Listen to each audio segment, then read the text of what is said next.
बिस्मिल्लाहिर्रहमानिर्रहीम। अस्सलाम वालेकुम everyone, welcome back to C language tutorials. This is Ali Raza. आज की क्लास के अंदर हम लोग मल्टी डायमेंशनल एरेस को डिस्कस करेंगे सी लैंग्वेज के अंदर। So let's start and have a look what we have today. Alright guys, सबसे पहले तो हम बात करेंगे एक नॉर्मल एरे की। अगर आपको याद हो, हमने जब एरेस को पढ़ा था तो सिंपल हम लोगों ने इस तरीके से एक एरे बनाया था जिसके अंदर हमने एरे की लेंथ दी थी। इसका मतलब ये था कि हमने एक लोकेशन सेट कर दी है जिसकी 0 से लेके 4 इंडेक्स तक हमारे पास डिफरेंट नंबर्स स्टोर हो सकते हैं इस एरे के अंदर। मतलब ARR ऑफ 0 के अंदर एक वैल्यू, फिर ARR ऑफ 1 के अंदर दूसरी वैल्यू, और फिर इसी तरीके से ARR ऑफ 2 के अंदर तीसरी वैल्यू। ठीक है, वेट प्लीज। ओके, तो इसी तरीके से जो है वो, अगर मुझे अपने इस डोमेन को इंक्रीज करना हो, मतलब एक ऐसी बिल्डिंग हो जिसके अंदर जो है वो आपके पास एक फ्लोर के ऊपर मल्टीपल वैल्यूज हो, तो वो कैसे होगा, इस चीज को जो है वो आज मैं आपको बताऊंगा। फर्स्ट कर लें कि आपके पास एक बिल्डिंग है और उस बिल्डिंग के अंदर 5 फ्लोर्स हैं, और हर फ्लोर के ऊपर आपको आपके पास पहले एक फैमिली रह रही थी या एक डेटा आ रहा था, लेकिन अब हमारे पास जो बिल्डिंग है उसके हर फ्लोर पे 2 फैमिलीज हैं या फिर हर फ्लोर पे 3 फैमिलीज हैं। I hope you got the point. तो इसी तरीके से ऐसे एरे को मल्टी डायमेंशनल एरे कहते हैं। तो आज की क्लास के अंदर हम लोग 2 डायमेंशनल एरे को पढ़ने वाले हैं। तो 2 डायमेंशनल एरे कैसे बनता है? अगर मुझे एक एरे बनाना है जो कि 2 डायमेंशनल हो, तो उसके लिए हमारे पास सिंटेक्स जो है वो कुछ ये है। अब इसका क्या मतलब है? इसका मतलब ये है कि एक ऐसा एरे होगा जिसके अंदर 2 रोज होंगी और 3 कॉलम्स होंगे, R इंटू सी। सही है, ये इसको लिखने का तरीका है। पहले रोज आएंगी, उसके बाद फिर आपके पास कॉलम आएंगे। ठीक है, तो रोज और कॉलम्स के कॉम्बिनेशन से हम लोग मल्टी डायमेंशनल एरे आसानी क्रिएट कर सकते हैं। तो यहाँ पर अगर मैं इसको देखूं तो 2 रोज है हमारे पास और 3 कॉलम्स है हमारे पास, रो इंटू कॉलम। ठीक है, तो अब इसको नोटेशन इसको लिखेंगे कैसे? आपको पता है एरे 0 से स्टार्ट होता है, तो इसकी पहली इंडेक्स क्या बनेगी? ARR ऑफ 0 और फिर 0, फिर इसी तरीके से ARR ऑफ 0 और फिर 1। तो क्यों? क्योंकि आपके पास जो है वो एक रो के ऊपर 3 कॉलम है, तो इसका मतलब ये हुआ कि एक रो जो है वो ये है और ये इसका तीसरा कॉलम आ गया। फिर इसी तरीके से जब पहली रो पूरी हो जाएगी तो हम दूसरी रो पे जाएंगे, ARR ऑफ 1, और फिर यहाँ पे जो पहली वैल्यू होगी वो फिर 0 पे होगी, और ARR ऑफ 1, एंड देन फिर उसके बाद यहाँ पर आएगा 1, और फिर इसी तरीके से आखिरी वैल्यू क्या होगी? ARR of 1 of ARR of 2। सही है, right. So I hope you got the point. अब यहाँ पे जो नोटिस करने वाली बात ये है वो ये देखिए आप, कि 2 रोज और 3 कॉलम है। तो अगर आप इस 2 को 3 से मल्टीप्लाई करें तो कितने रिकॉर्ड्स बन रहे हैं? यहाँ पे 6 रिकॉर्ड्स। तो अगर आप देखें तो ये कितने हैं? 6 रिकॉर्ड्स। तो इससे हमें क्या पता चला कि अगर मुझे ये पता करना हो कि एक मल्टी डायमेंशनल एरे में या 2 डायमेंशनल एरे में कितने रिकॉर्ड्स एंटर हो रहे हैं एक वक्त में, तो आप इस सिंपल इन 2 रोज और कॉलम्स को जब आपस में मल्टीप्लाई करेंगे तो आपको पता चल जाएगा कि टोटल 6 रिकॉर्ड इसमें आ सकते हैं। इसी तरीके से अगर मैं यहाँ लिख दूं 4 इंटू 3, तो इसका मतलब ये है कि इस एरे के अंदर 12 डिफरेंट रिकॉर्ड्स एंटर हो सकते हैं। ठीक है, और अगर मैं इसको थोड़ा सा और ड्रॉ कर लूं MS पेंट के ऊपर रोज और कॉलम्स, तो क्या आपको समझ में आए? ओके, तो 2 इंटू 3 का एरे था, तो 2 रोज, एक रो ये हो गई और दूसरी रो ये हो गई, और 3 कॉलम्स हैं आपके पास, तो एक कॉलम ये हो गया, दूसरा कॉलम ये हो गया, और तीसरा कॉलम ये हो गया। तो ठीक है ना, इसी तरीके से आप इसको थोड़ा सा और बेहतर कर लें। इसको थोड़ा सा मैं सेट कर देता हूँ ऐसे और ऐसे, और एक लाइन और ड्रॉ कर देते हैं हम लोग यहाँ पे ऐसे।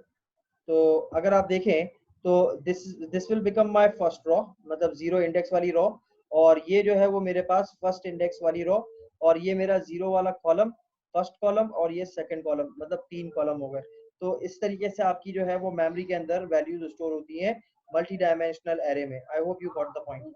अब यहाँ पर जो है वो अगला स्टेप ये है कि हमें इस प्रोग्राम को यूटिलाइज करना है सी लैंग्वेज के अंदर, और दूसरी बात ये है कि इसको हमने ऐसे यूटिलाइज करना है कि हमें कम से कम कोड लिखना पड़े और ज्यादा से ज्यादा हमारा काम हो जाए इसमें।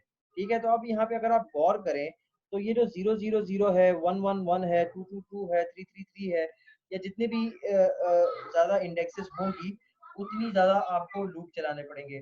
अब जब आप मल्टी डायमेंशनल एरे के साथ डील करते हो ना गाइस, तो आपके पास जितनी ज्यादा इंडेक्स होंगी उतनी ज्यादा आपके पास जो है वो क्या कहते हैं लूप्स बनेंगे। मतलब यहाँ पे अगर दो इंडेक्सेस हैं, मतलब रो और कॉलम है, तो एक लूप बनेगा रो के लिए और दूसरा लूप यूटिलाइज होगा कॉलम के लिए। ये सिंपल सी इसकी लॉजिक है, ठीक है। तो अब इसको हम यहाँ पर प्रैक्टिकली सी लैंग्वेज के अंदर ट्राई करते हैं।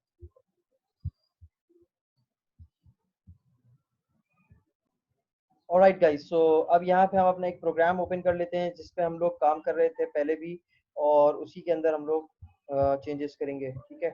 तो first program throughout the series हमने इसी प्रोग्राम में जो है वो चेंजेस किए हैं, काम किया है। तो इसको जो है वो सबसे पहले मैं इसको रिमूव कर देता हूँ जो हमने पिछली क्लास में काम किया था उसको। ओके, और यहाँ से इसको भी हटा दें, सिंपल।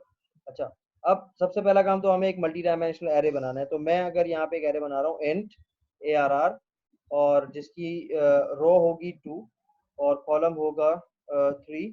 और यहाँ पर अब इसके अंदर मुझे अगर वैल्यूज को इंसर्ट करना है, मैंने क्या कहा कि अगर इनपुट लेना है या जो भी करना है आपने काम इसके अंदर डेटा डालने के लिए भी करना है तो लूप के जरिए करेंगे। तो पहला लूप हमारा रो के हिसाब से लगेगा, इसको यहाँ पे मैं लिख भी देता हूँ कमेंट के अंदर, R/C, ठीक है, रो मल्टीप्लाई बाय कॉलम। अच्छा, अब यहाँ पर पहला लूप आप लगाएंगे रो के हिसाब से, for integer I equals to 0। आपको पता है एरे 0 से शुरू होता है। लेस देन 2, लेस देन 2 क्यों लिखा मैंने, क्योंकि 0 और 1 2 हो जाएगा, लेस देन 2 का मतलब ये है, तो 2 दफा ये लूप चलेगा। और I प्लस प्लस, और उसके बाद अंदर आ गए। अंदर आने के बाद जो है वो आपको पता है कि एक और लूप भी यहाँ पे लगेगा, क्यों, क्योंकि हमारे पास कॉलम भी है, तो कॉलम के हिसाब से इंटरनल लूप लगेगा। सही है, ये इसकी सिंपल सी ट्रिक है। J equals to 0 and J is less than 3, because 0 1 2 3 तक ये लूप चलेगा। और J प्लस प्लस, और उसके बाद जो है वो यहाँ पर क्या कहते हैं, इसकी बॉडी आ गई। अब इसके अंदर आपने करना है प्रिंट F, और यहाँ पर मेंशन कर देंगे हम एक मैसेज, एंटर नंबर एट, और यहाँ पे दो स्क्वायर ब्रैकेट्स लगा लेते हैं ताकि सिर्फ समझाने के लिए लिख रहा हूँ, ये डिस्प्ले है, इससे कोई प्रोग्रामिंग को लेना देना नहीं है। Enter number at this index, ठीक है। और यहाँ पर हम दिखा देते हैं I, J। तो पहली दफा जब ये लूप चलेगा तो क्या होगा, I के अंदर भी 0 होगा और J के अंदर भी 0 होगा, ठीक है। I के अंदर भी 0 होगा और J के अंदर भी 0 होगा, तो लिखा हुआ क्या आएगा स्क्रीन पर, एंटर नंबर एट 0 0। फिर जब दूसरी दफा लूप चलेगा तो J में 1 हो जाएगा और लिखा हुआ आएगा एंटर नंबर एट 0 1। फिर तीसरी दफा जब लूप चलेगा तो J में तो 1 प्लस हो जाएगा, तो J की वैल्यू 2 हो जाएगी, तो लिखा आएगा एंटर नंबर एट 0 2, ठीक है। तो इस तरीके से आपके इनपुट्स आते रहेंगे। अब स्कैनफ के जरिए से हम स्टोर भी कराएंगे डेटा। तो यहाँ पर आप क्या लिखेंगे, डबल कोट्स %d, और %d के बाद यहाँ पे लिखेंगे M%, और M% के बाद मेरे एरे का नाम क्या है, ARR ऑफ। पहले हम सिंगल इंडेक्स देते थे, अब यहाँ पर हम दो इंडेक्स देंगे। तो पहली इंडेक्स आपकी I में है और दूसरी इंडेक्स आपकी J में है, सिंपल। इस तरीके से जब पहली दफा एरे में डेटा जाएगा तो ARR ऑफ 0 0 में जाएगा, मतलब 0 0 वाली लोकेशन पे जाएगा। फिर दूसरी दफा जब डेटा जाएगा तो 0 1 वाली लोकेशन पे जाएगा, और फिर तीसरी दफा जब डेटा जाएगा तो 0 2 वाली लोकेशन पे जाएगा, और फिर लूप रीस्टार्ट होगा ये वाला। तो फिर यहाँ पे ये कंडीशन फॉल्स हो जाएगी, और फिर हम एक्सटर्नल लूप पे वापस जाएंगे। एक्सटर्नल लूप पे जब हम वापस जाएंगे तो I के अंदर 1 प्लस हो जाएगा, तो फिर अब क्या हो जाएगा 1 0, फिर 1 1 1 2। सही है ना। तो I hope you got the concept कि किस तरीके से 2 डायमेंशनल एरे के अंदर डेटा स्टोर कर सकते हैं। अब इसी लूप को कॉपी कर लें, क्योंकि इससे आपने इनपुट तो ले लिया, अब यहाँ पर आप पेस्ट कर दो इसको, और सिंपल इसको थोड़ा सा हम पीछे कर लेते हैं। हाँ, तो I और J है मौजूद, अब इसको I और J को हटाकर इसको कर दें A, ताकि थोड़े डिफरेंट वेरिएबल्स हो जाएं। और यहाँ इसको कर दें B, और B लेस देन 3, और B is greater than B plus plus. इसी तरीके से यहाँ पर क्या आ जाएगा, एक %d एक और ऐड कर लेते हैं यहाँ पे, और A और B और ARR ऑफ, क्योंकि मुझे वैल्यू को डिस्प्ले कराना है, तो ARR of A and ARR of B। सही है। और इसके बाद जो है वो स्कैनफ यहाँ से हटा देते हैं हम। और एक और चीज, इसके बाद \n दिखाएंगे ताकि न्यू लाइन के ऊपर हमारा हर नंबर प्रिंट हो। सही है। और यहाँ पे मैसेज भी चेंज कर दें, नंबर एट 0 0 इज, जो भी नंबर होगा इस ARR ऑफ 0 A और B पर, तो वो नंबर उठ के यहाँ पे फिर डिस्प्ले हो जाएगा। तो सिंपल सा कोड है, ज्यादा मुश्किल नहीं है, बस आपने ये कॉन्सेप्ट समझना है कि रो पहले आती है, कॉलम बाद में आता है। और जो पहला लूप होगा वो रो के हिसाब से होगा, जो दूसरा लूप होगा वो कॉलम के हिसाब से होगा। और बस उसके बाद आपने सिंपल डेटा डिस्प्ले और इनपुट लेना है और उसको डिस्प्ले करवा देना है। अब इसको हम रन करके देखते हैं कि हमारे पास आउटपुट क्या आ रहा है। F11।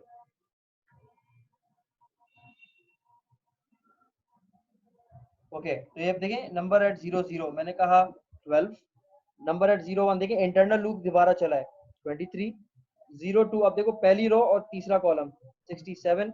अब दूसरी रो पहला कॉलम तो 90 और फिर 34 और फिर तो ये मेरी आखिरी इनपुट है जो कि मैंने ली है यहाँ पे। इसको कर दें 87।